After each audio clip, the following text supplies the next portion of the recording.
Ciele, a diretoria dos jovens aí pelo convite. Nós estamos aqui ministrando a palavra do Senhor. E sem demora, abra sua Bíblia comigo no livro de Esther, capítulo 3. Vamos ler os versículos 8 e 9. Livro de Esther,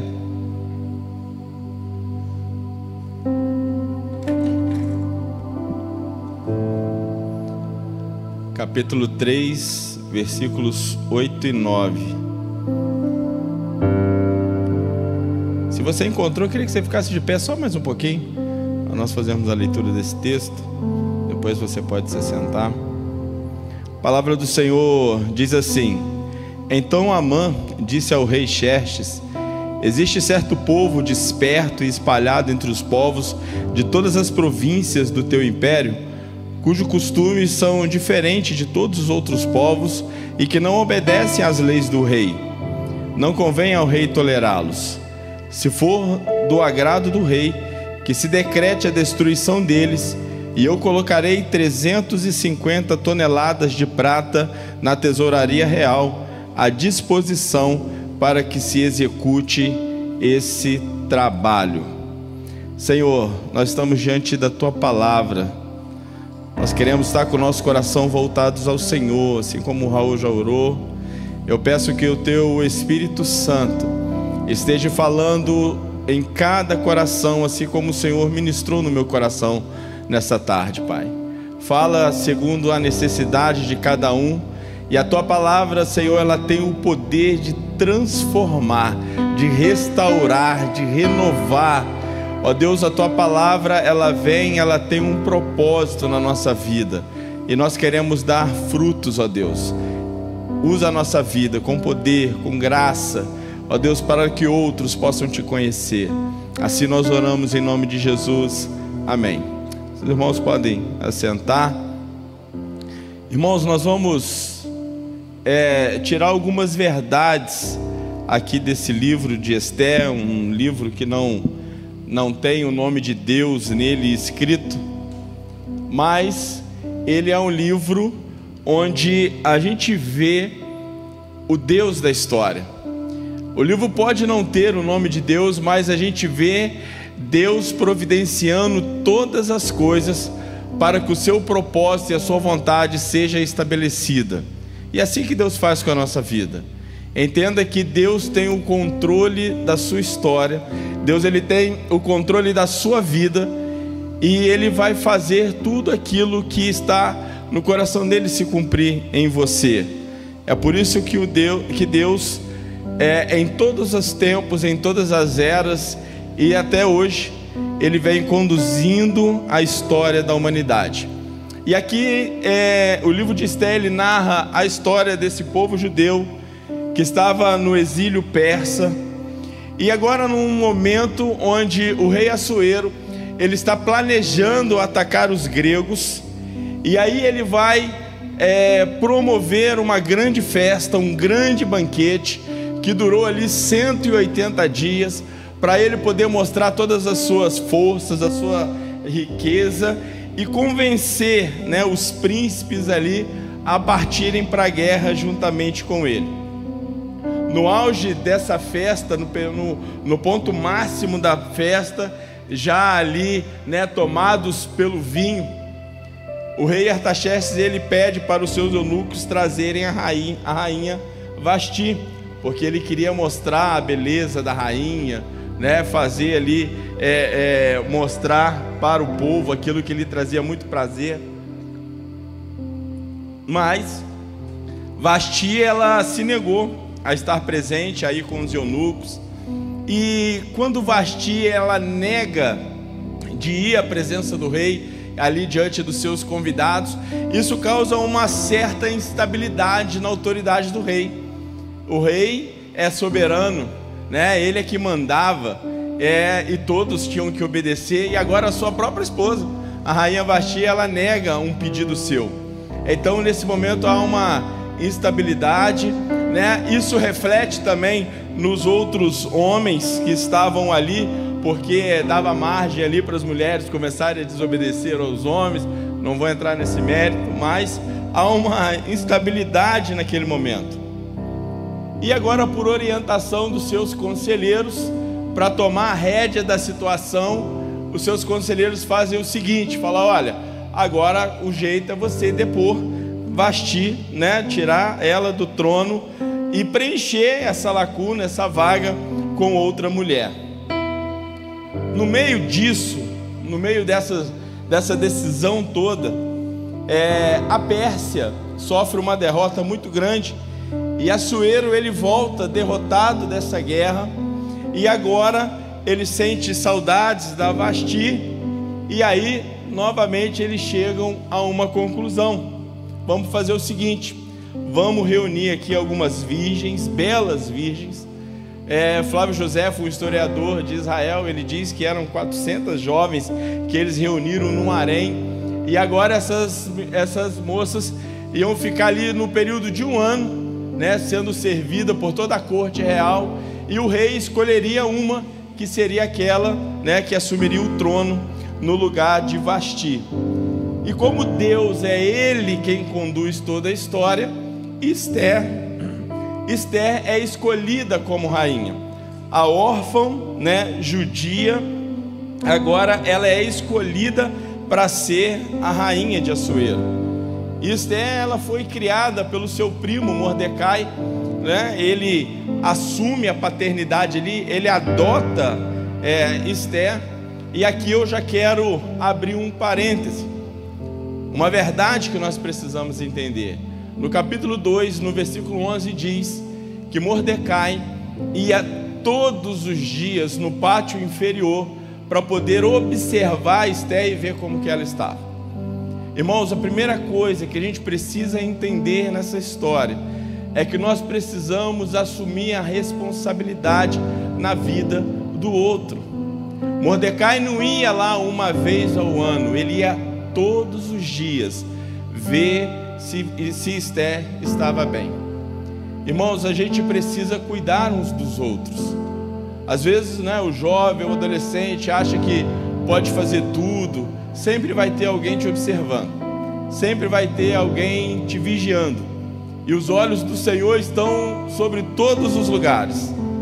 E aí a gente precisa defender aquele ao qual nós estamos observando. O que eu quero dizer com isso? De Mordecai assumir a paternidade lá todos os dias, é porque nós estamos aqui para ajudar uns aos outros, porque nós estamos diante de uma guerra. Entenda você, eu sei que você pode estar passando os seus problemas pessoais, você pode estar sofrendo alguns ataques em áreas da sua vida, mas nós precisamos entender também que, de uma maneira geral, o cristianismo em si, ele tem vivenciado tempos de guerra. Estamos sendo atacados, o mundo tem nos atacado, a sociedade, o governo, são ataques de todos os lados, de dentro do próprio cristianismo, né, com o evangelho liberal hoje em dia, pregando que devemos modificar, que a Bíblia está ultrapassada. Nós sofremos ataques, e agora mais nós precisamos entender que eu sou responsável por você, e você é responsável por mim, para juntos estarmos caminhando. Nós precisamos nos adotar, e todo dia ficar atento nas atitudes, para que a gente possa realmente, num momento de perigo, a gente possa chamar a atenção um do outro, porque nós estamos realmente em uma guerra. E aí, passado a coroação de Esther, o rei agora vai exaltar Amã. Ele pega Amã e coloca ele numa posição de honra, acima de todos os príncipes, somente abaixo do rei, e pede para que todos se prostrassem diante de Amã. Quando o rei toma essa decisão, Mordecai não aceita essa palavra, e Mordecai, ele não vai se encurvar diante de Amã. E aí Amã vai ficar. Vamos entender. A gente não pode se deixar levar, né, pelas conversas fiadas. A gente não pode se deixar levar porque a maioria está pensando assim. A palavra do Senhor, ela é a nossa regra de fé e prática. Mordecai começou a enfrentar essas batalhas, esses desafios, porque ele se posicionou. E tem muita gente deixando de se posicionar porque não quer entrar numa batalha. Não tem jeito. Se você serve ao Senhor, você já vive numa batalha. No momento onde o Senhor te escolheu, você recebeu a Jesus como Senhor e Salvador da sua vida, automaticamente você está inserido numa batalha. Agora, o resultado vai depender do seu posicionamento. Tem muito crente aceitando tudo, fazendo de tudo, achando que Deus permite tudo.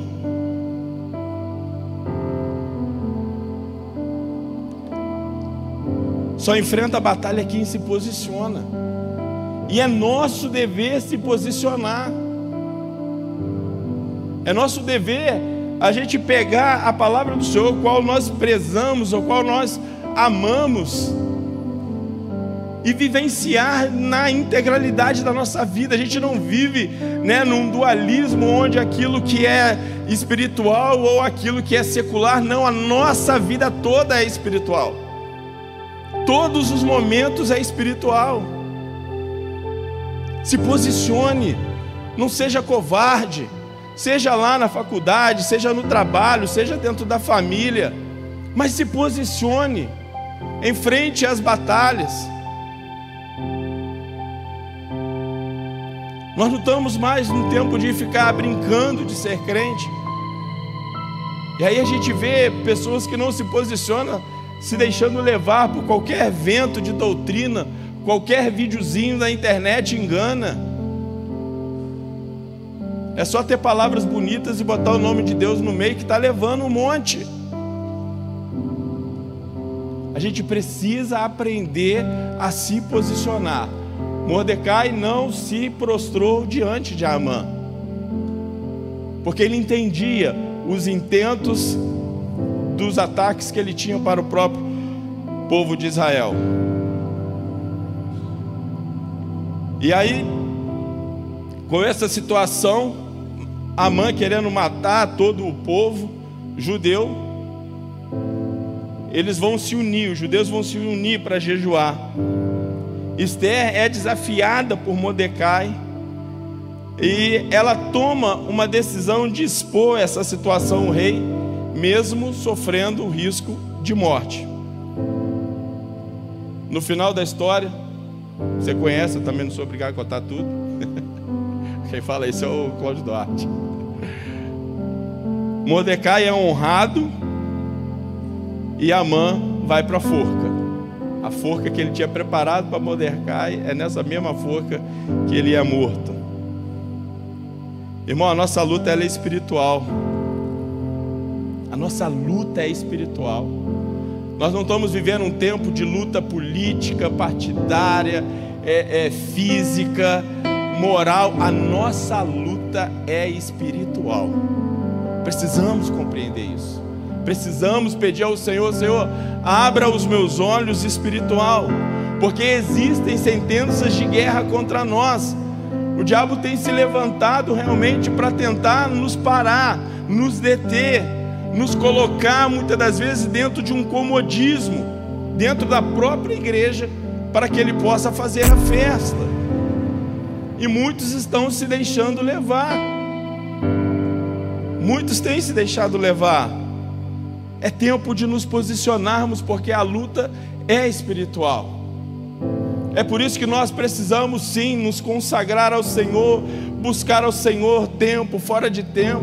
Por isso que a gente não pode abrir mão de ler a sua palavra todos os dias, de ter um momento de oração todos os dias, pedir a cobertura do Senhor, pedir para que Ele nos revista da armadura. Precisamos todos os dias ser cheios do Espírito Santo, para que a gente não venha perecer diante dessa batalha, diante dessa guerra que nós temos enfrentado. E algumas coisas a gente aprende com esse povo que hoje nós vivemos, que a realidade, que não está no tempo da gente ficar festejando e brincando e pulando. Nós vivemos tempo onde nós devemos chorar, onde nós devemos jejuar, onde nós devemos agir. É isso que nós precisamos fazer: chorar, jejuar e agir, para que assim como o povo de Judeu conseguiu um milagre, nós possamos conseguir também. Então o que nós precisamos fazer?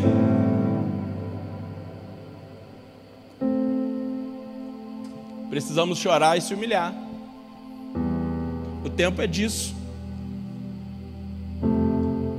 Quando Mordecai recebeu essa sentença que nós lemos aqui, que Amã conseguiu convencer ao rei Assuero, falou: 350 toneladas de prata deposita aí na tesouraria real, e a gente acaba com esse povo que está espalhado aí para todos os lugares do império, porque eles desobedecem às suas leis. Quando Mordecai ele escuta, ele recebe essa notícia, a primeira coisa que ele faz é isso: ele começa a chorar e ele se veste de panos de saco e cinzas, em sinal de humilhação, de dependência do Senhor, entendendo que existe um risco de morte. O povo se junta e o povo chora também, e se veste de saco e cinza e começam a se juntar para fazer o jejum, porque eles entendem que estão numa batalha. O povo, tanto o povo judeu, até mesmo o povo de Nínive, quando Jonas pregou e eles se arrependeram, a primeira coisa que eles fizeram é se vestir de pano, de saco e cinza e se humilhar na presença do Senhor. E hoje a gente tem um monte de crente que acha que é super, que não precisa chorar diante do Senhor, que não precisa se humilhar diante do Senhor, e que não, eu já sou crente o suficiente, eu sou bom, eu vou na igreja, eu tenho ministério, e está tudo tranquilo, está tudo certo, eu cumpro o rito bonitinho, tudo certinho, e acha que isso é o suficiente. Irmão, nós precisamos nos derramar diante do Senhor, aproveitar todas as oportunidades para rasgarmos o nosso coração, porque o que o diabo mais quer é ceifar a nossa vida, a vida daqueles do qual nós amamos, dos nossos irmãos, da igreja do Senhor, e a gente está olhando para o nada, achando que nós somos bons o suficiente. Nós precisamos nos humilhar diante do Senhor. Não é tempo da gente ficar rindo. A gente vê situações, eu já falei isso algumas vezes, vou falar de novo, como desse jovem pregador Miguel. Pode ter seus equívocos, eu não estou aqui para defender ele, mas eu estou dizendo que às vezes a gente tem a postura de ficar rindo, e a gente vai compartilhando o vídeo, e a gente vai rindo do Evangelho junto com os outros, e acaba colocando o nome do Espírito Santo na roda para virar chacota. E às vezes a gente aqui começa a conversa, a gente aqui compartilha, e o nome do Senhor está virando chacota, e a gente justifica: não, mas porque o menino é isso, porque é aquilo. Não é tempo disso, é tempo de chorar, porque quando a gente chora, a gente está mostrando que tem alguma coisa errada. Quando a gente chora, a gente mostra que tem algo dentro de nós que está nos incomodando. Se a gente consegue identificar que estamos sendo atacados como cristãos, mas isso não move no nosso coração, não nos incomoda, tem alguma coisa errada. Quando a gente chora, a gente está mostrando: olha, eu não quero me conformar com esse caos que eu estou vivendo.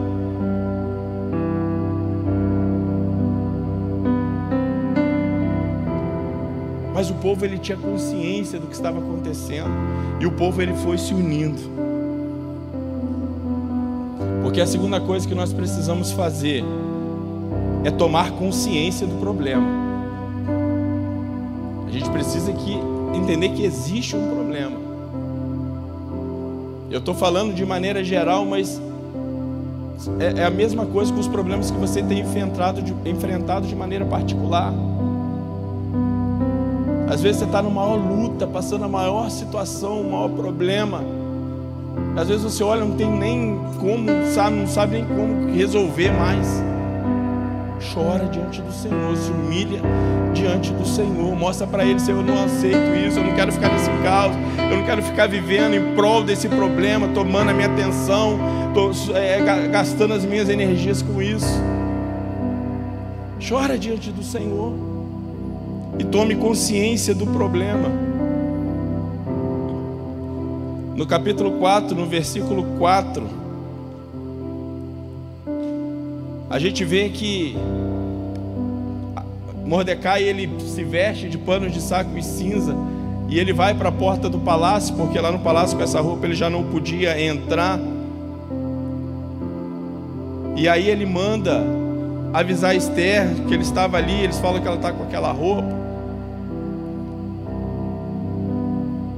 E aí Esther, quando fica sabendo que Mordecai está vestido de pano de saco e cinza, ela vai lá, pega uma roupa, fala: leva essa roupa, leva para ele lá. Irmão, mas medidas provisórias não vão resolver problema nenhum.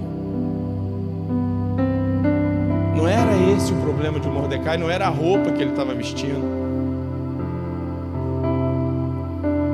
Às vezes você fica aí, às vezes não quer se aprofundar, está com medo, não quer investigar, não quer lidar com o problema. Não adianta a gente ficar tomando medidas paliativas. A gente tem que saber, não é só o problema, tem que saber a raiz do problema. E aí Esther vai ser no versículo 5 a 9, a gente vê do capítulo 4, a gente vê que Esther é informada da causa do problema. Como ela não pode ir lá, ela pega Ataque, que era o seu ajudante, seu servo lá, fiel. E ela falou: vai lá na porta e vê lá o que está acontecendo com Mordecai. Aí Mordecai vai e passa um relatório para Ataque. E Mordecai fala para ele, avisa ela que ele ofereceu 350 toneladas de prata lá pelo extermínio dos judeus. E pede Esther para suplicar diante do rei.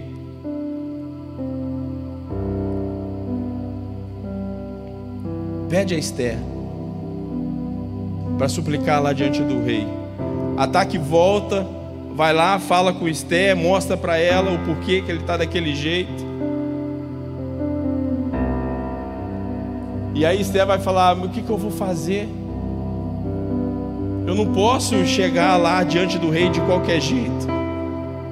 Eu não posso entrar no pátio interior onde o rei está e pedir alguma coisa. Eu posso morrer. Se eu não fui convidada pelo rei, se eu chegar lá e ele não estender o cetro de ouro para mim, eu estou condenado à morte. Já fazem 30 dias que ele não me chama lá no pátio interior. Eu não tenho acesso. Esther, como rainha, ela não tinha acesso ao rei. Ela não podia, eles blindavam o rei. Eles tinham medo do rei ser traído dentro do próprio palácio. Ela não tinha como acessar lá sem ter um convite. Se ela o fizesse, ela ia ficar dependendo da bondade dele, para não ser morta. Humanamente falando, não tinha como resolver esse problema. Humanamente olhando, a situação estava difícil. Como é que ela ia livrar esse povo? Como é que ela ia clamar, pedir pelo povo? Agora, se ela não pode, se chegar ali. E ela viu que não dava para resolver por conta própria esse problema.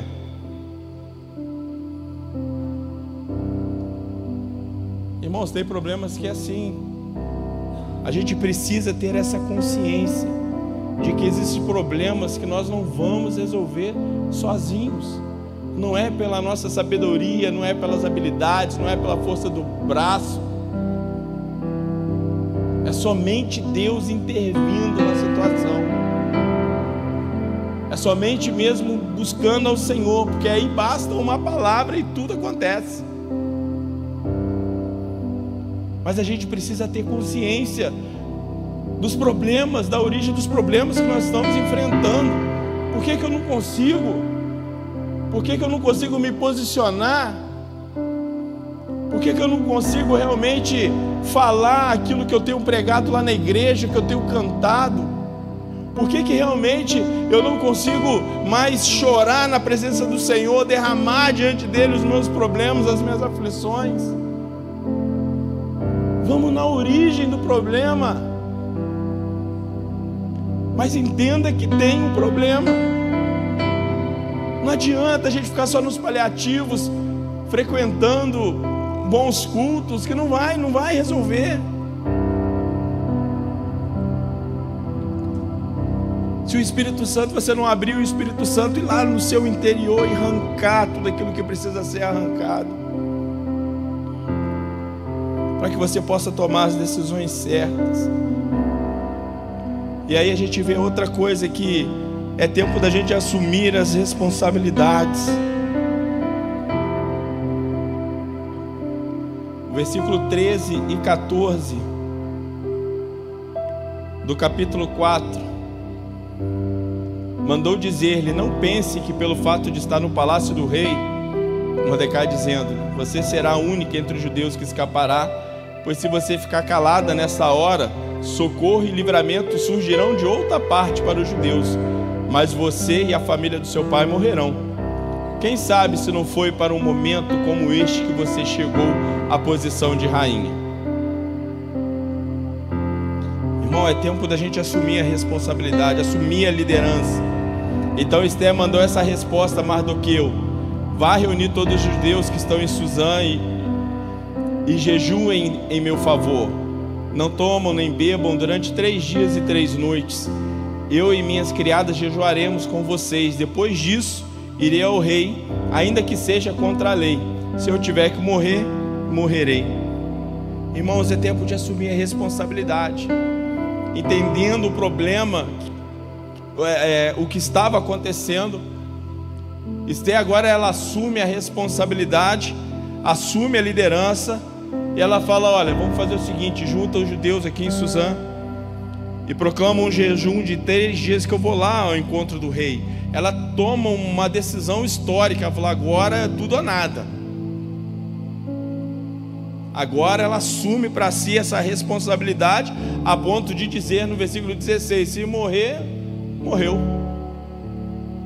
mas eu vou fazer, eu vou assumir aquilo que é minha responsabilidade. Mordecai entrou na mente dela, falou: não, será que não é por isso que Deus te colocou? Irmão, olha onde você está hoje, olha onde o Senhor te colocou. É para você fazer alguma coisa, é para que as coisas comecem a acontecer, é justamente para você ser o canal usado por Ele para resolver esse problema e o nome dEle ser glorificado, e a vontade dEle prevalecer. Mas Ele quer usar você. Encare a situação, porque às vezes a gente fica paralisado, às vezes a gente esquece de assumir as responsabilidades, às vezes a gente omite, começa a omitir as situações. Mas tudo tem uma consequência. Mordecai falou que você pode até não fazer nada, mas Deus vai levantar alguém para salvar, para cumprir o seu propósito, para fazer a vontade dEle. Mas você e sua família podem morrer. A omissão nunca é o melhor caminho. A omissão nunca é o melhor caminho. E a gente precisa entender que Deus, Ele vai cumprir os planos dEle, você queira ou não. Você faça, assuma a responsabilidade, se humilhe, tenha consciência do problema. Mas se você não se levantar e agir, Deus, Ele vai fazer, mas você é que vai sofrer as consequências, porque o plano de Deus vai se cumprir.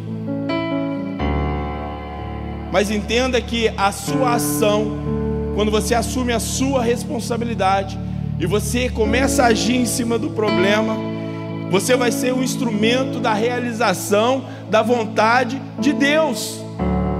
É você que Deus vai usar para a vontade dEle prevalecer na sua vida.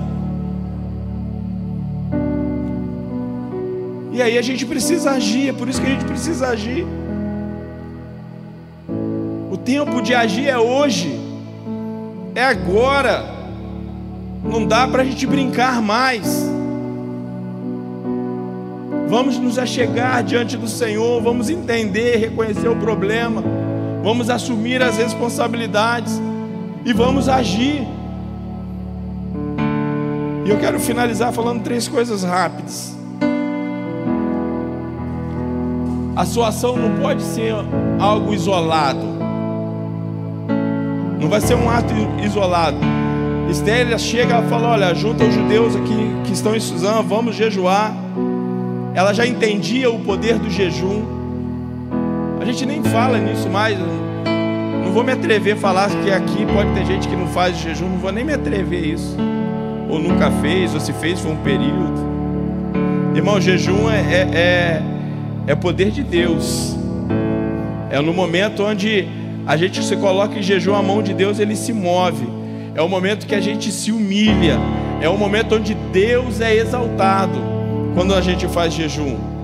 Porque Deus ainda faz coisas extraordinárias. Ou você duvida disso? Mas às vezes a gente precisa agir. A gente precisa: Senhor, vou me consagrar, vou colocar um jejum aqui, porque eu dependo do Senhor. Não é a troca, não é a barganha.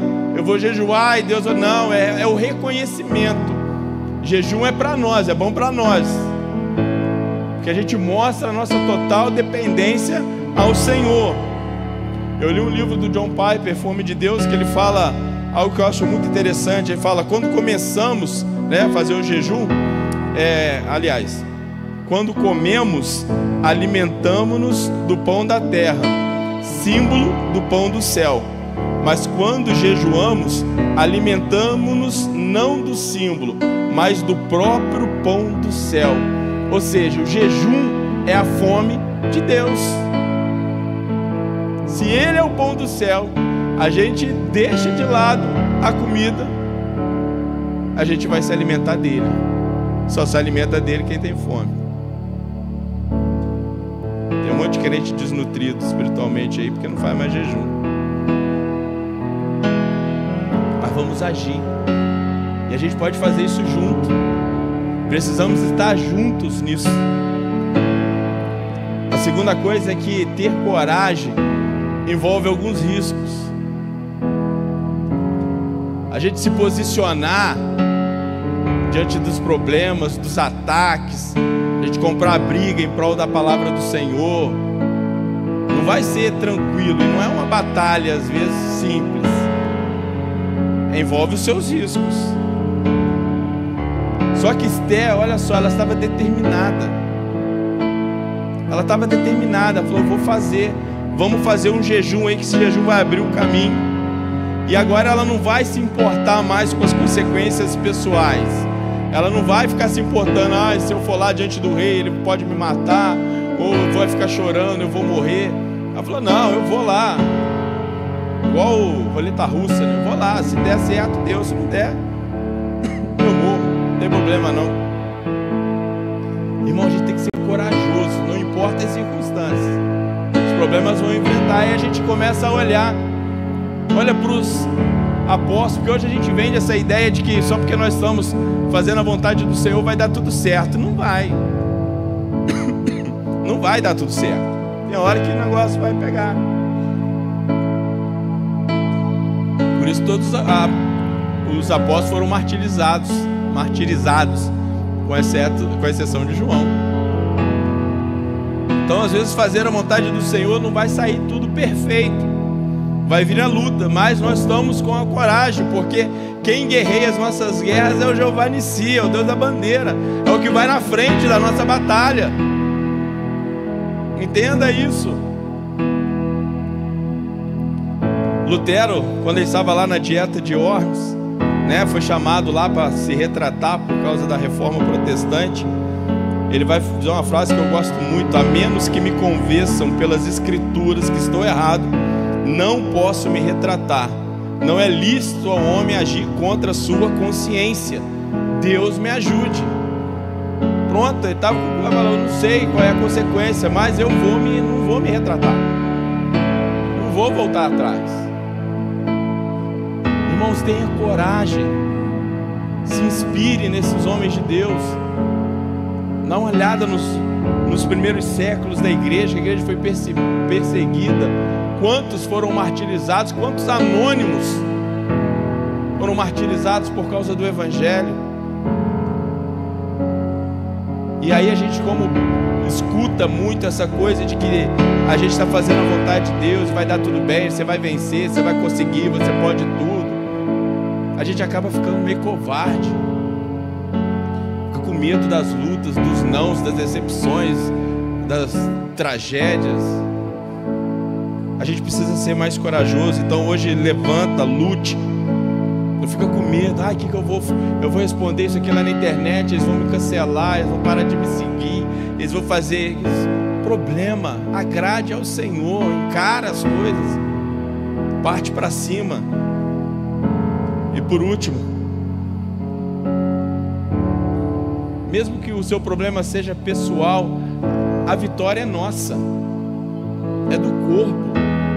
A gente tem que andar junto, tem que ter a participação de todo mundo. Mordecai, Esther sempre andou debaixo das orientações de Mordecai. E agora nesse momento Esther assume a responsabilidade, ela manda fazer o jejum. Agora Mordecai que vai obedecer a Esther. E eles jejuaram juntos, esperando o milagre, crendo no milagre. E o milagre aconteceu. A gente precisa estar juntos nessa guerra, nas batalhas que nós temos enfrentado. A gente não está aqui para caminhar sozinho. É por isso que nós somos família, é por isso que nós somos corpo, onde somente existe uma cabeça, que é Cristo.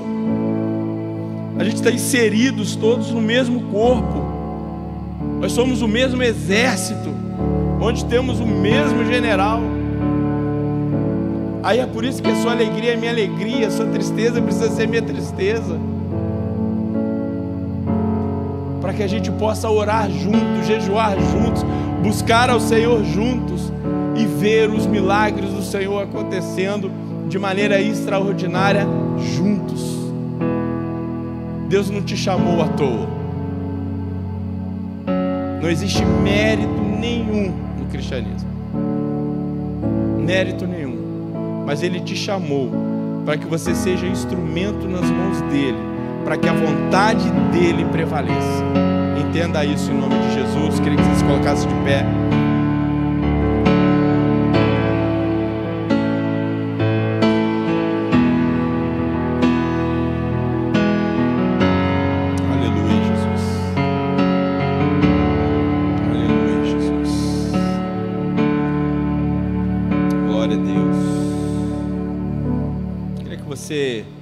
Enquanto nós vamos estar louvando o Senhor, eu queria que você fechasse os seus olhos. Você e o Espírito Santo neste momento estivesse visualizando diante de todas as batalhas e lutas que nós temos enfrentados, você comece a perceber. Quem sabe você precisa chorar mais, se humilhar mais. Quem sabe hoje você está aqui porque você precisava tomar consciência dos problemas que você tem realmente enfrentado. Sabe, você está aqui nessa noite e o que você precisa fazer, você já sabe, já tem essa consciência, mas você precisa realmente assumir a responsabilidade, tomar as rédeas da situação e de principalmente agir. Esteja você aí no seu lugar orando ao Senhor, colocando o seu coração nas mãos do Senhor, daquele que tem o controle de toda a história. Ele tem o controle da história da sua vida. Por isso que o livro de Esther, mesmo que não tenha o nome de Deus, ele é o livro que é lido uma vez por ano nas festas judaicas, na festa de Purim, para que eles possam entender que Deus, Ele traz livramento, Ele faz milagres acontecerem. Então vamos agir para que...